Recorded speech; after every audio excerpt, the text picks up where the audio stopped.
జగన్మోహన్ రెడ్డి గారు అసెంబ్లీకి హాజరవబోతున్నారు. బడ్జెట్ సమావేశాలకు వైఎస్ఆర్సీపీ శాసనసభ్యులు 11 మంది హాజరవుతున్నారు అని వార్తలు వెలువడుతూ ఉన్నాయి. అధికారికంగా జగన్మోహన్ రెడ్డి గారి నోటి వెంట రాకపోయినప్పటికీ జగన్మోహన్ రెడ్డి గారికి సంబంధించినటువంటి మీడియా కన్నా కూడా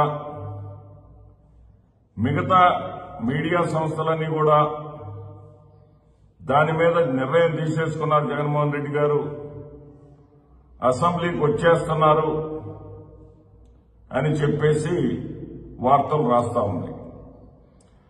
ఇది నిజమైతే జగన్మోహన్ రెడ్డి గారు 11 మంది శాసనసభ్యులు ఆయనతో కలుపుకొని 11 మంది ఈ 11 మంది శాసనసభ్యులు శాసనసభకు హాజరై ప్రజల తరపున ప్రభుత్వాన్ని నిలదీయడానికి సిద్దమైతే ఇది ఆహ్వానించదగినటువంటి పరిణామం.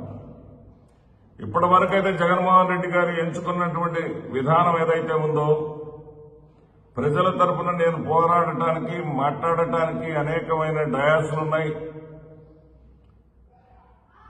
మీడియాతో మాట్లాడుతూ ఎప్పటికప్పుడు ప్రభుత్వాన్ని ఎండగడుతూనే ఉంటాను, ప్రజల కోసం పోరాడుతూనే ఉంటాననే దాన్ని చాలా వరకు ఆయన చేసుకుంటానే వచ్చారు. ఉదాహరణకు ఇటీవల మిర్చి రైతుల కోసం గుంటూరు సందర్శించారు. ఆయన సందర్శించిన కారణంగానే రాష్ట్ర ముఖ్యమంత్రి చంద్రబాబు నాయుడు గారు కేంద్ర ప్రభుత్వానికి లేఖ రాయడం జరిగింది. కేంద్ర ప్రభుత్వం తక్షణమే స్పందించడం జరిగింది.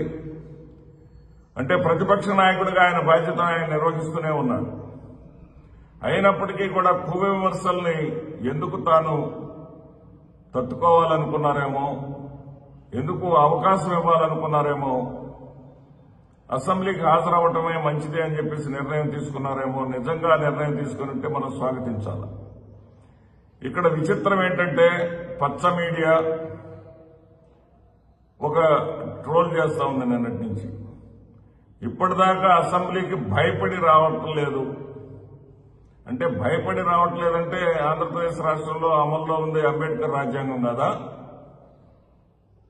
శాసనసభ్యులను ప్రజలు అనుకున్నటువంటి శాసనసభ్యులను బెదిరించే రాజ్యాంగం ఏమైనా జరుగుతా ఉందా? శాసనసభ్యుల్ని అసెంబ్లీకి వస్తే మేము వాళ్ళని అవమానపరుస్తామనేటటువంటి రాజ్యాంగం ఏమన్నా నడుస్తా ఉందా? ఏం జరుగుతా ఉంది ఆంధ్రప్రదేశ్ రాష్ట్రంలో? రానప్పుడు భయపడి రావట్లేదు అన్నారు.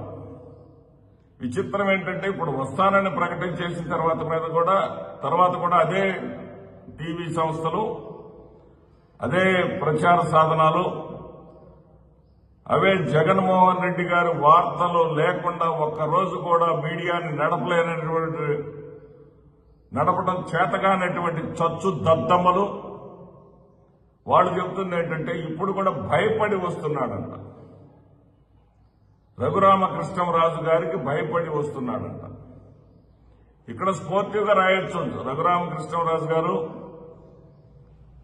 ఒక మాట అన్నాడు. ఏమంటే జగన్మోహన్ రెడ్డి గారు అధ్యక్ష అని నన్ను పిలవాలి, నేను స్పీకర్ స్థానంలో కూర్చోవాలి, రావాలి జగన్, కావాలి జగన్, అసెంబ్లీకి రావాలి జగన్, మీరు కావాలి జగన్ నాకు అంటూ ఆయన అనేక